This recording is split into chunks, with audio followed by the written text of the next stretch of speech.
Hello and welcome to State of the Economy. Today we have with us Professor Charan Singh, a former Director Banking at RBI and currently an RBI Chair Professor at IIM-Bengaluru, and he will talk to us in some detail about the government's ambitious banking and financial inclusion program, of which Jan Dhan is a big part.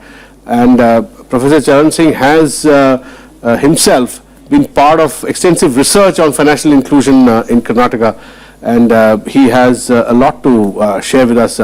Welcome to our show, Professor Charan Singh. So, tell us, how do you think this big effort by the current government? They have done 10 crore new bank accounts in just the last 8-9 months. And former Finance Minister P. Chidambaram wrote in the Indian Express about 2 weeks ago that the previous government had done 24 crore accounts in the previous 4-5 years. So we have 34 crore accounts, 35 crore accounts. And this government has added new features to some of these accounts. 1 lakh insurance policy with each account, and a possibility of a 5,000 rupee overdraft,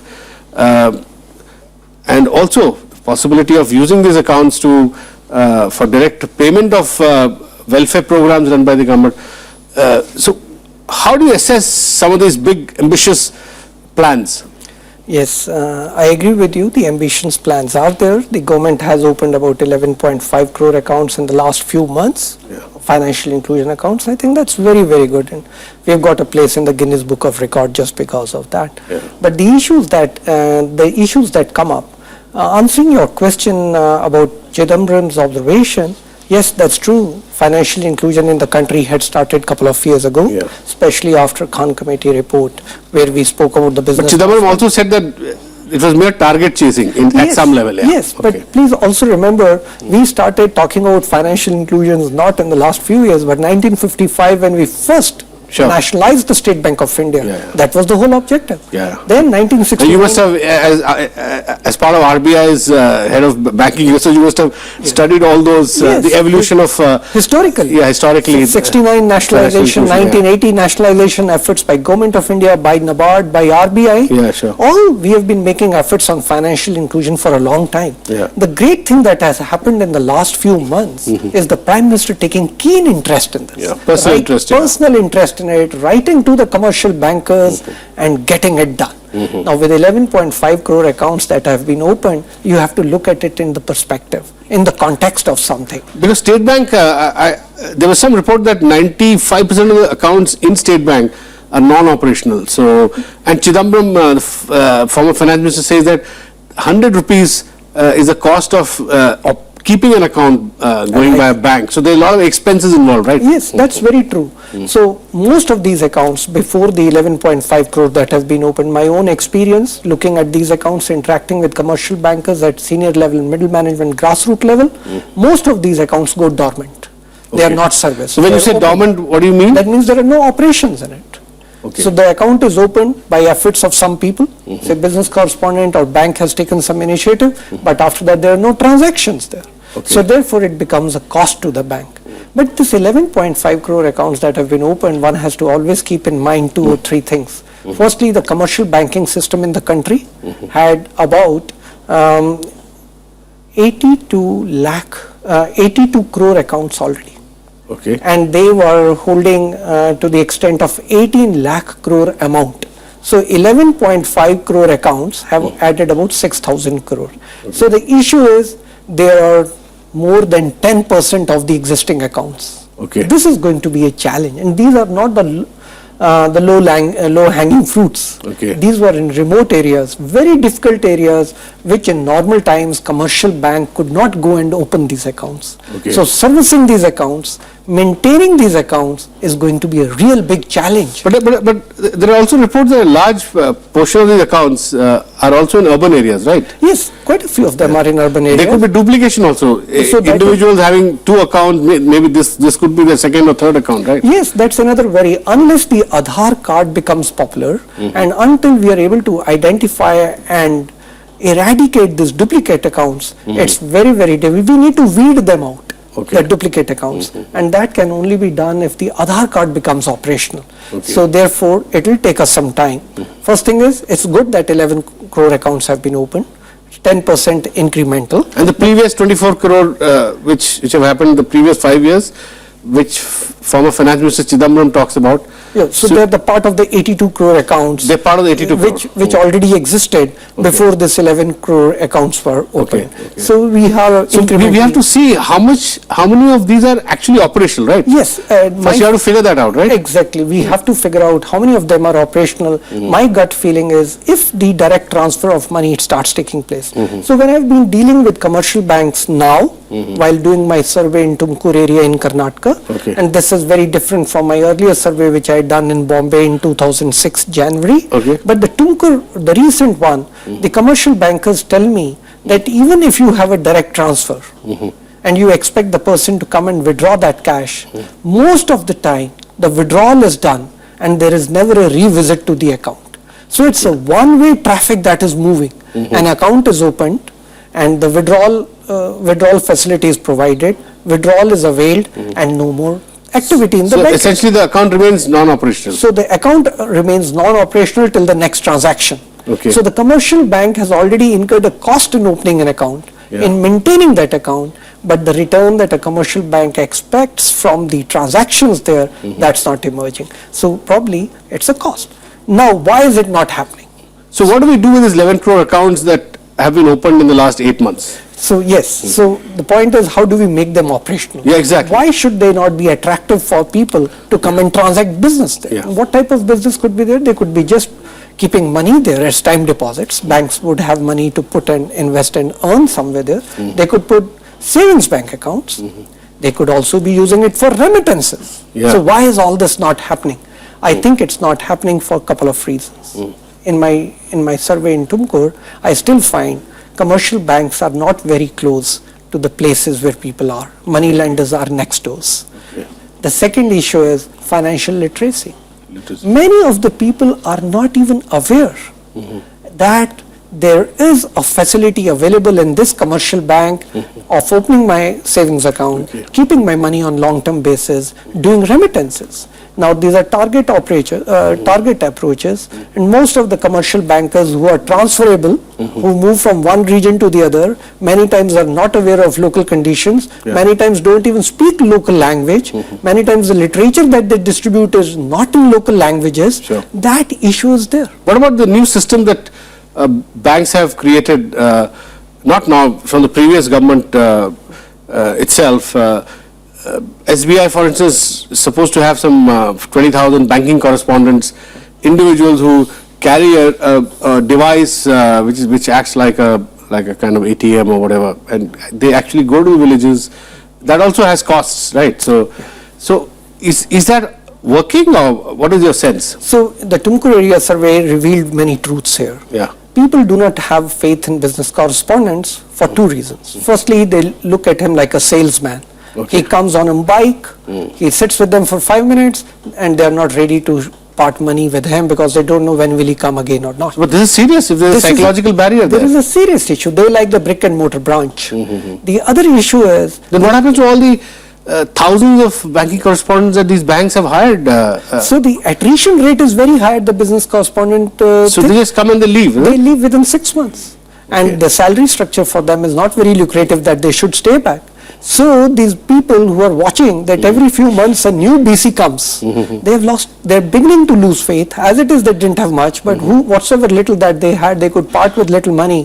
They don't want. So the brick and mortar branch is becoming all the more required by this segment. So therefore, we have been doing research, and we have suggested a few things. To address the issue of the first issue that I mentioned, that bank officials not very much aware of the local conditions, language and all those other things which are the soft skills required to do banking, the government is thinking in terms of small banks. Okay. Small banks. So small bank licenses that they're giving here. That's a very good step. It's not the first time that we are thinking on those lines.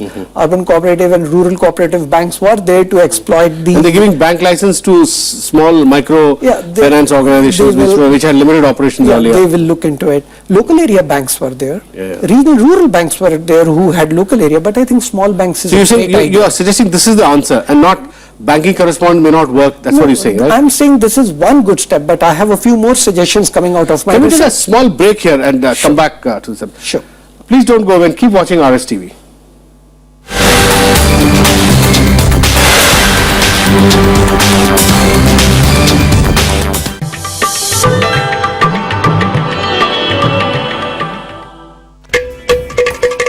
घटम प्राचीन दक्षिण भारतीय ताल वाद्य जब बजता है तो सृष्टि के 5 तत्वों धरा, जल, वायु, अग्नि और आकाश के स्वर को इसकी धुन में किया जा सकता है महसूस। घटम पर उंगलियों और हथेली के थाप से उत्पन्न हुई स्वर तरंग पैदा करती है अद्भुत ताल।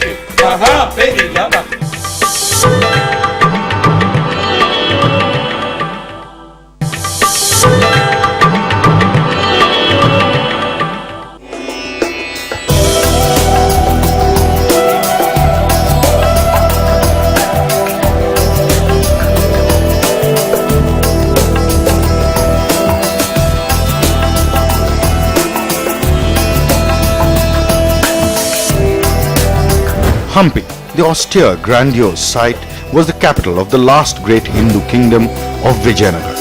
Enriched by the cotton and the spice trade, Hampi was one of the most beautiful cities of the medieval world.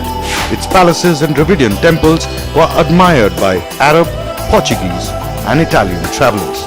Built between 1336 to 1570 AD, the city was pillaged over a period of 6 months before being abandoned and is now one of the most striking ruins of the world.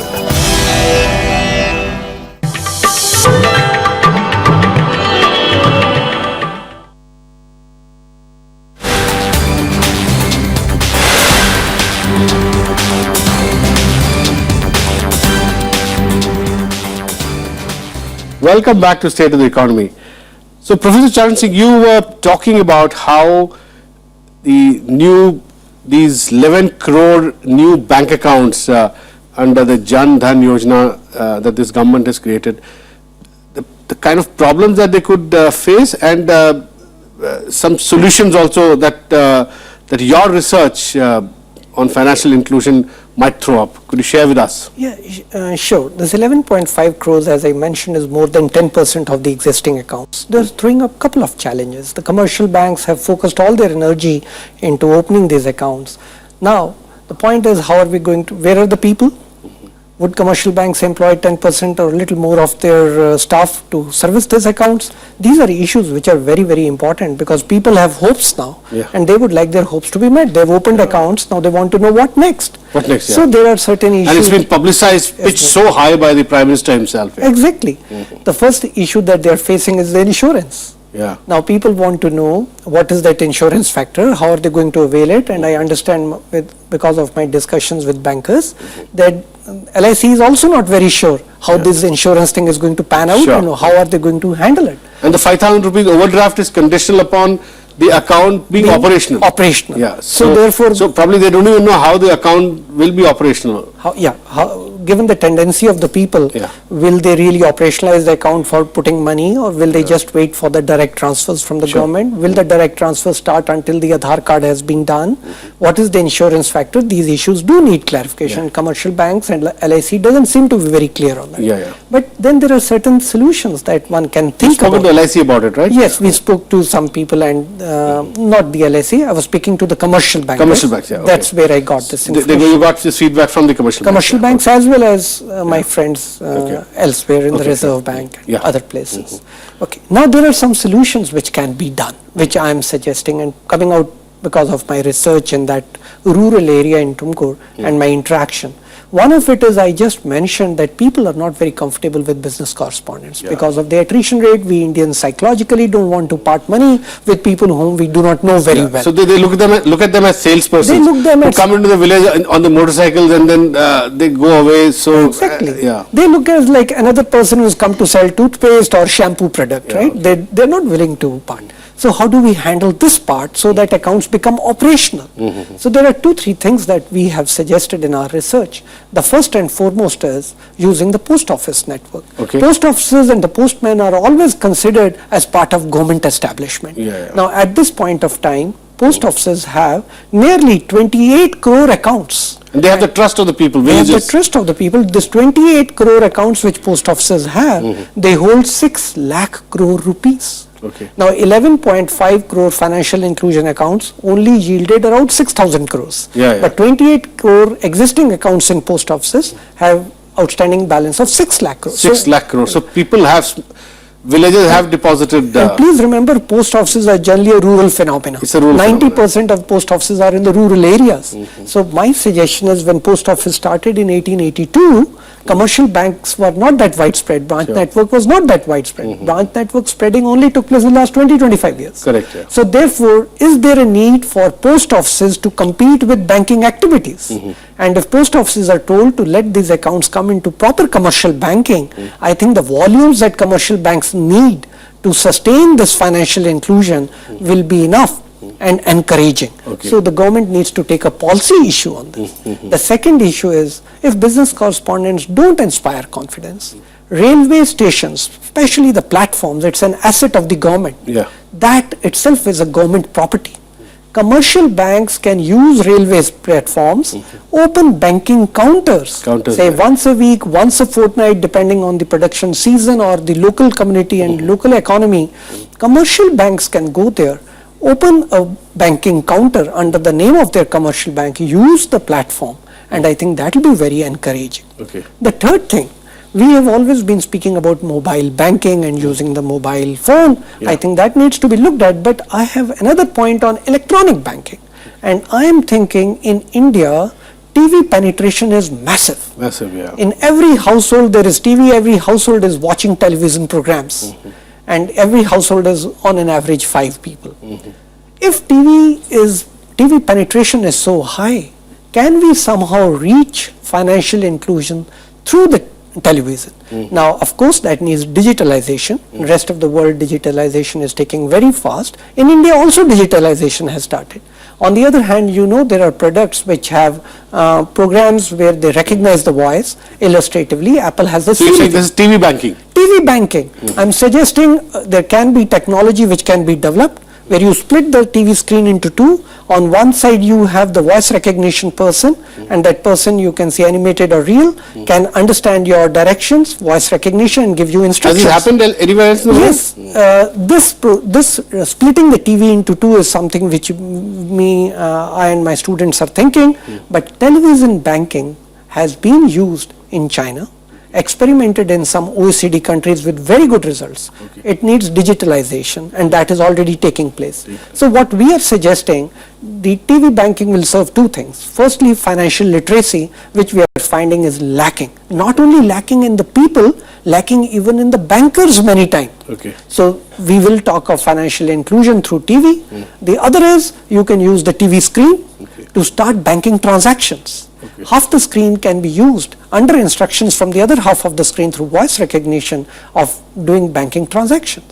Except withdrawal of money or deposit of money, most of the transactions can be done on TV itself. So I think those are the ways to go about, given the challenges that we have. What sort of policy changes do you think would be required to put all these, some of these ideas into effect? As far as the post offices is concerned, post offices withdrawing from the banking activity, the Ministry of Finance can take a very quick decision.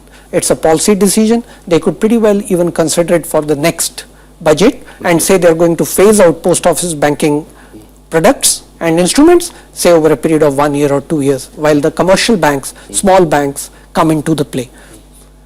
As far as technology is concerned, the TV banking, firstly the mobile banking that I'm suggesting, I think that needs a little more research, and Reserve Bank and the Government of India and IDRBT at Hyderabad should be able to do some. As far as TV banking is concerned, it's at the nascent stage. It is associated with digitalization. I think it can be phased in a period of 3 to 5 years, and we need to do research on it. And I think money can start getting, resources can be earmarked for this with institutions so that research is operationalized.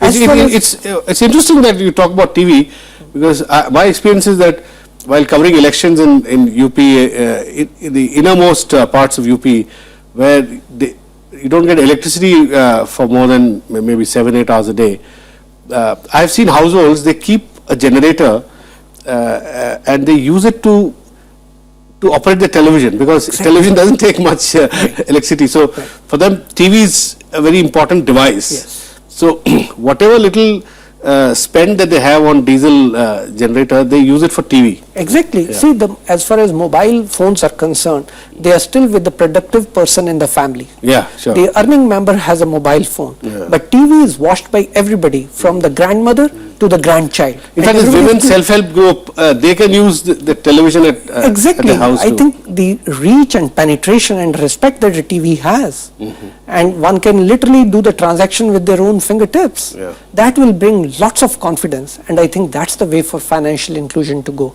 You were right. You had asked me a question as far as business correspondents are concerned. I should mention, in the survey that I did, connectivity is still a problem. Okay. And in areas around Bangalore, which is the IT hub of the country. Yeah. And many times BCs have told me, and people have told me, while the BC was in the middle of the transaction on his handset, there was no connectivity. And people started losing face. What will happen to my money? Is it really going to reflect on my account? Sure. That uncertainty which people have may sound simple in a TV studio, but when you go and talk to a rural man whose only earning is 100 rupees, his saving is 20 rupees, Yeah. for him it's a big issue. Okay. And therefore the BC very quickly loses to inspire confidence, because he has an instrument which doesn't have connectivity. So TV will not have that problem, It won't have because that TV problem. at home, almost every house in India has inverters, and every house has a favorite TV program yeah. for which they are kept the TV. They kept the TV. They have kept the TV and the inverter. Yeah. So that problem will not come. So Professor Charan Singh, now for these 11.5 crore accounts, as you said, expectations have been raised. The Prime Minister himself has been the brand manager, as it were, for the Jan Dhan Yojana. So unless things are put in place very soon, there could be problems in terms of these accounts becoming non-operational or dormant, as you said. So Yes, that is so how much time do you think we have in terms of putting in place a robust policy framework to get these things moving, right? So look, my own experience in research, and the daily election is a very great lesson for everybody. It's one thing initiating a thing. Yeah. It's another unless you deliver on the ground. People lose faith and then start looking at alternatives. Yeah. So I think right now, from the time the Prime Minister made the speech to 26th January, bankers and individuals have been very enthusiastic about it, and the thing is in operation. Yeah. Until within next 6 months we don't deliver to them insurance products, and we sort out how the 5,000 thing is going to work, people will start losing faith, and they will again go back to their favorite beloved money lender. yeah. Because this person is always sitting there to help them. Yeah. One of the reasons why we were going for financial, not all, because we wanted money to come into productive business. One of it is to take people away from the money lender who charges them a lot, and therefore these people who are innovative are not able to use for productive purposes. Sure. We don't want them to go back into the same clutches. Yeah. So therefore I think we'll have to swiftly take some decisions. So give me 2 or 3 things that can be done in the budget itself to address some of these critical policy issues that you're mentioning. So one, of course, as I mentioned, using the post offices. Okay. Post offices can again considered government. So will this require an amendment to the Post and Telegraph Act, or you need to? There's such a plethora of laws in this country. You have to look at those things, right? Sure, there are 2 ways of doing it. One is if they need an amendment and of the existing law, and I'm not very sure about it. I'm not a legal expert. maybe there is a need for an amendment, but I think it's within the vicinity of the government to visit it and start initiating and saying, here is a committee which is going to look into it, and therefore commercial banks know within a year or two the business is coming to them. So they need to sustain their loss-making model. If ever it's a loss-making model, they know within a year they're going to get some volumes, they'll recover. The other alternative, which doesn't need any amendment, post offices, 1,35,000 post offices in 6 lakh villages spread out.